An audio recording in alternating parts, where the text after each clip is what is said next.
को स्वयं बुलाए योग माया।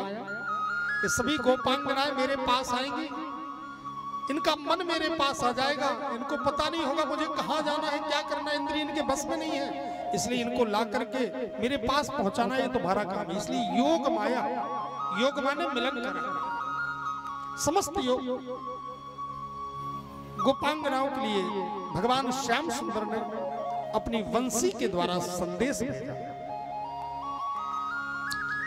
चारों तरफ शीतल मंद सुगंध की समीर बह रही है, समस्त मल्लिकाएं पुष्पित हो गई, खिल गई। हे परीक्षित, शरद में बसंत उत्पन्न हो गया, रात्रि में कमल नहीं खिलते, खिल गए। भगवान तुम मनश्चक्रे योग माया मुखाश्रित।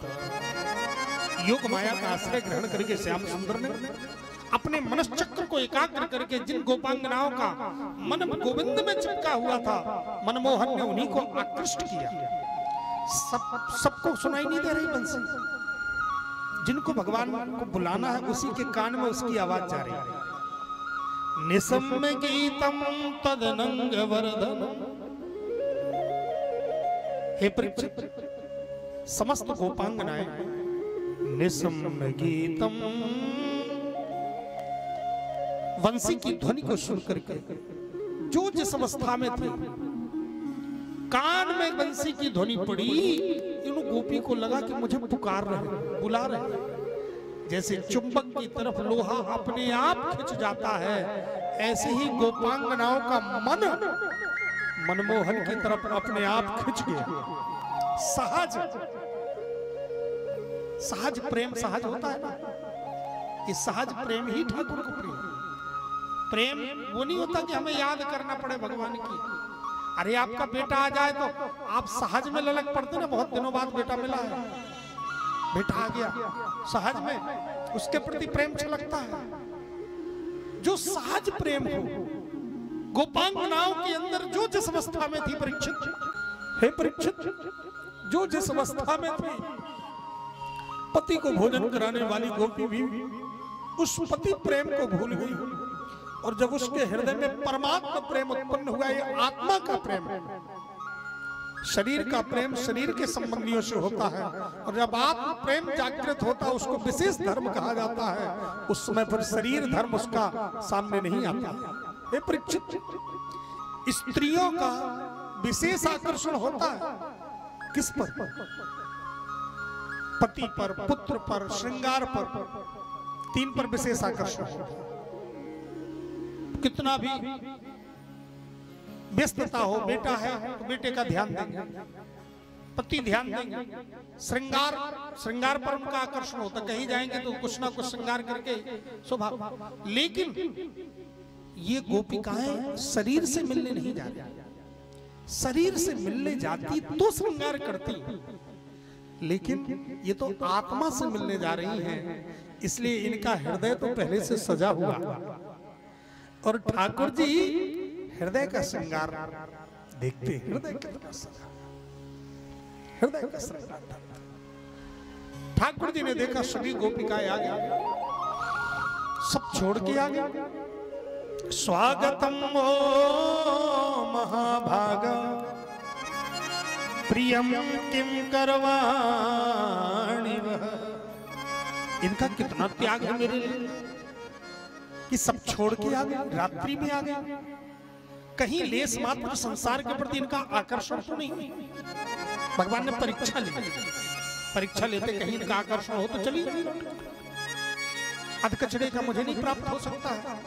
आधा अधूरा समर्पण समर्पण नहीं कहलाता, पूर्ण होना चाहिए। इनका पूर्ण समर्पण है कि नहीं है, इसलिए ठाकुर ने इनका देवियों चली जाओ, दर्शन कर लिया, देख लिया, मुझे बड़ी खुशी हुई आप लोग आ गए मेरे बुलाने पर, आप चली जाओ। देखो, स्त्री का आभूषण है उसकी लज्जा मर्यादा, कभी लज्जा मर्यादा का त्याग नहीं करना चाहिए, उसका आभूषण। और उसका धर्म है पति की आज्ञा, पति के अनुसार ही उसको अपने जीवन का संचालन करना चाहिए। देवियों, सब कोई अपने भाग्य का उपभोग करती हैं, करते हैं, लेकिन स्त्री हमेशा अपने पति के भाग्य का उपभोग करती है। पति अगर मास्टर है तो बिना पढ़ी लिखी भी मास्टर नहीं बन जाएगा। विवाह हो गया मास्टर नहीं होगा। पति संपन्न है तो धनपति अपने आप बन जाएगा। पति अगर कर्जदार है तो वो कर्जदार अपने आप हो जाएगा। पति अगर रोगी है तो उसको भी दुख होगा उसका। पति अगर कलेक्टर है तो वो कुछ भी ना करे तो भी कलेक्टर नहीं कहलाएगा। इसलिए पति के उन्नति, पति का विकास, पति की संपत्ति, पति का ही भोग, पति का ही प्रारब्ध उसके जीवन में भोग के रूप में होता है। जैसा सुख है तो सुख भोगती है और दुख है तो दुख भोगती है। इसलिए देवियों तुम लोग जाओ, अपने अपने पतियों के पास जाओ। ये धर्म है, धर्म का पालन करो। देखो भगवान ने धर्म का उपदेश दिया, लेकिन गोपांगनाओं ने धर्म के बारे में भी भगवान से कहा, प्रभु आप हम लोगों को धर्म का उपदेश दे रहे हैं। चलिए ठीक है, आपसे हम पूछती हैं कि शरीर और आत्मा एक ही है कि अलग अलग है? ठाकुर जी ने कहा, देवी ये तो सब कोई जानता कि शरीर अलग है, आत्मा अलग है। तो शरीर चेतन है कि आत्मा चेतन है? ठाकुर जी ने कहा आत्मा चेतन है, शरीर जड़ वस्तु है। जैसे गाड़ी अलग, ड्राइवर अलग, ऐसे ही गाड़ी को चलाने वाला अंदर कोई ड्राइवर होता, स्टीयरिंग घुमाता तो घूम जाता, लाइट जलाता तो जल जाता, जितनी रफ्तार पर गाड़ी चलाता चलने लगता। ऐसे अंदर बैठी हुई आत्मा, इस जीवात्मा इस शरीर को चला रहा है। यह आत्मा अगर निकल गई तो यही आंख की शक्ति खत्म, यही कान सुनना खत्म, हाथ उठना खत्म, शरीर में संपूर्ण इंद्रिया, सारा शरीर ही मिट्टी। बोले मिट्टी है, बोले वो कहाँ गए? बोले वो तो ऊपर चला गया। कौन था उसके अंदर?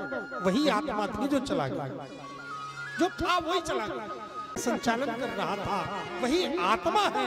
आत्मा ही संपूर्ण कर्म का उपभोग करता है, वही भोक्ता कहलाता, शरीर भोक्ता नहीं। शरीर तो माध्यम है, भोक्ता आत्मा है। सुख दुख का अनुभव वही करता। आंख ने देखा दृश्य को, लेकिन आत्मा अनुभव करती है, ये मेरा है, ये तेरा है। कान ने सुना गाली है कि स्तुति, आत्मा उसका अनुभव करती है, अच्छा लगना कि बुरा लगना। सुख दुख का अनुभव आत्मा ही करती है। इसलिए प्रभु शरीर अलग है, आत्मा अलग है, तो शरीर का धर्म भी अलग है और आत्मा का धर्म भी अलग है।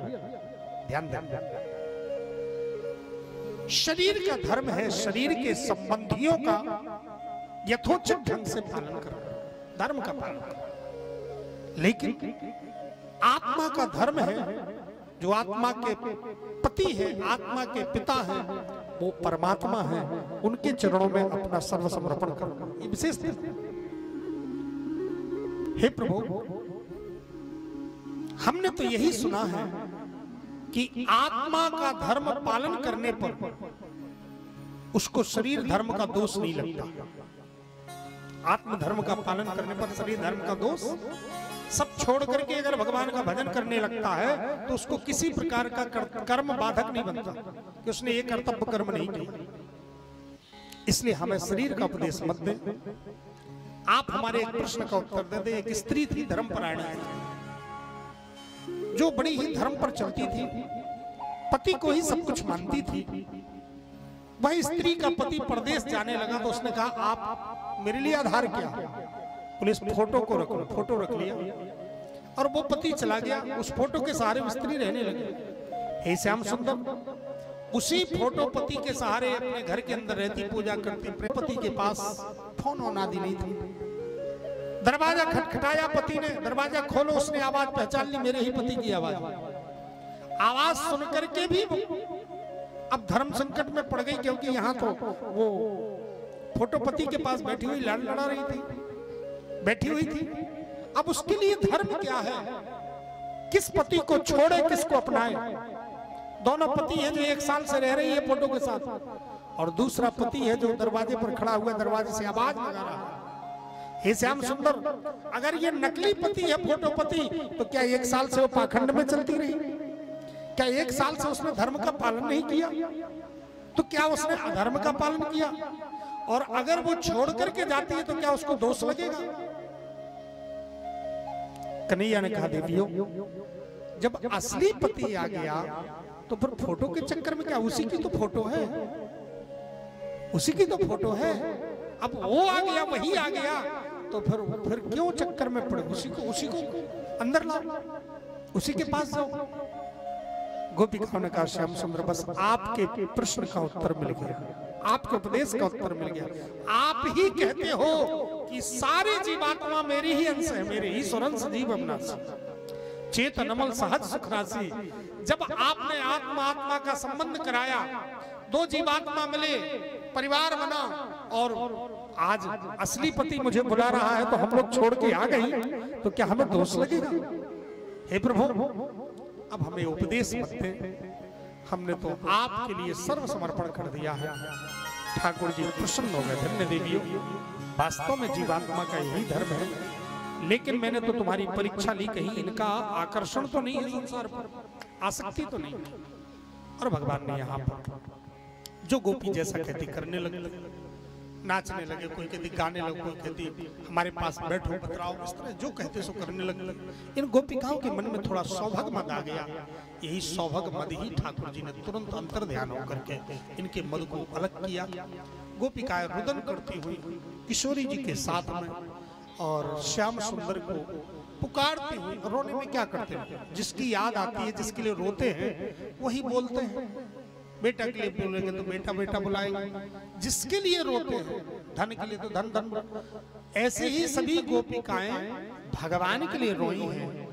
इसलिए हा श्याम सुंदर, हा प्राण प्रियतम, हा रमण, हा क्वासी क्वासी, कहाँ हो आप, कहाँ हो मेरे प्रियतम, मेरे प्रभु प्राणाधार कहाँ हो। सभी गोपिकाएं रुदन करती हुई, सभी गोपिकाएं चिल्लाती हुई। अच्छा, रोना कोई आश्चर्य बात नहीं है, सब कोई रोता, ऐसा कोई नहीं है जो कभी ना रोए। ऐसा कोई है क्या कभी ना रोए हो? बालापन से लेके वर्तमान कभी ना कभी तो आंसू आ ही गए हो। अब कोई है किसी के आंसू जल्दी निकल आते, किसी के देर से निकलते, तो कोई ज्यादा गंभीर होता है तो थोड़ा सा जल्दी भावुक नहीं होता, और माताएं थोड़ा भावुक ज्यादा होती है, हृदय प्रधान होती है। इसलिए हृदय जो प्रधान होगा उसके आंसू जल्दी निकलेंगे, जो बुद्धि प्रधान होगा उसके आंसू जल्दी नहीं निकलेंगे। ये नियम। तो आज तक कितना रोए होंगे, कभी भी किसी भी प्रकार संसार के लिए कितना रोते हैं लोग, लेकिन आज तक किसी को प्रमाण पत्र नहीं मिला। पर गोपिकाओं को प्रमाण पत्र मिल गया, सब कोई उनकी कथा सुनता है। ये क्या है? ये रोना ही प्रमाण पत्र। गोपिकाओं ने रोया तो आज उनकी कथा सुनता। कोई रोने की कथा सुनता है, कोई रोने की कथा कहता है, कोई कहता है कि भैया ये बहुत अच्छा रोया, हमारे औरैया में सबसे बढ़िया रोने वाली है। किसी ने आज तक किसी को पुरस्कार दिया मंच से? बोलिए, गाने का तो पुरस्कार मिलता, बढ़िया गाने वाले हैं, बढ़िया ये समाज सेवा करने वाले, पर रोने का पुरस्कार किसी को आज तक मिला हो तो बताओ। आप महाराज जी हमारे नगर के सबसे अच्छे रोने वालों में से, इनको माला पहनाई, आज तक किसी ने पुरस्कार नहीं दिया। क्यों?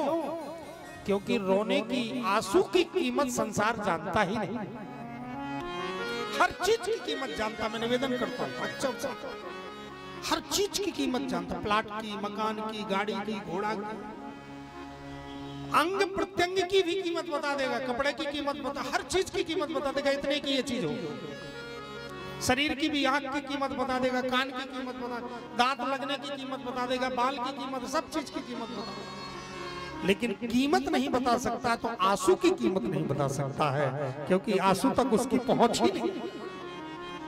केवल वो व्यवहार ही जानता है, और व्यवहारिक वस्तुओं की कीमत बता सकता है, और हृदय को जानने वाले तो हृदय हरि ठाकुर जी हैं। इसलिए कभी भी आंसू उसके सामने मत बहाओ जो कभी आंसू की कीमत ना जाने। आंसू बहाना हो तो उसके सामने बहाओ जिसके सामने इन आंसुओं को स्वर्ण अक्षरों में लिख दिया जाता है, जिसके सामने आंसुओं की गिनती होती है, आंसुओं की कीमत होती है, आंसू के लिए वो बिका आता है, बिक जाता है, उसके सामने अपने आंसू बहाओ, दुनिया के सामने मत। कितनी भी समस्या हो, कितनी भी जीवन में परेशानी आ जाए, पर मैं आज व्यासपीठ से कहता हूँ सभी माताओं को, सभी श्रोताओं को कि आप लोग कभी मत किसी के सामने रोना। कितना बड़ा धनपति हो, चाहे कितना बड़ा जीवन में प्राप्त करने वाला हो, आप किसी के सामने मत रोना। अगर कभी रोने का मन करे, हृदय भर जाए, तो ठाकुर जी के सामने रो लेना, आंसू बहा देना, उनके सामने हृदय गदगद, हृदय द्रवित होकर के अपने शब्द कह देना। जो रो करके कहोगे वही आपका ठाकुर जी स्वीकार कर लेंगे, और आपको भगवान उसको बड़े प्यार से स्वीकार करके। बोलिए भक्त वत्सल भगवान की प्रसाद। ठाकुर जी रोने की भाषा को स्वीकार कर नीचे प्रसाद। ठाकुर जी बोलिए भक्त वत्सल भगवान की। इसलिए रोने का तो केवल ठाकुर जी जानते मेरे भाइयों। बस भगवान आंसू की कीमत जानते, इसलिए मैं निवेदन करूंगा कभी आंसू दूसरे के सामने मत बहाओ। इतना आत्मविश्वास रखो, जब हमें जो हमारी कीमत ही नहीं जानता तो हम क्यों बहाएं, भगवान के सामने बहाओ। जब लगे रोने का मन करे तो उनके सामने कहो। संत गुरुजनों के सामने भी कह सकते, क्योंकि भगवान के भाव को, हृदय को जानते, हृदय को समझते। इसलिए ठाकुर जी आज गोपिकाएं रोती हुई वही गोपी गीत है जो अनेकानेक संत लोग गोपी गीत में डूब करके कथा कहते हैं। जयति तेधिकम्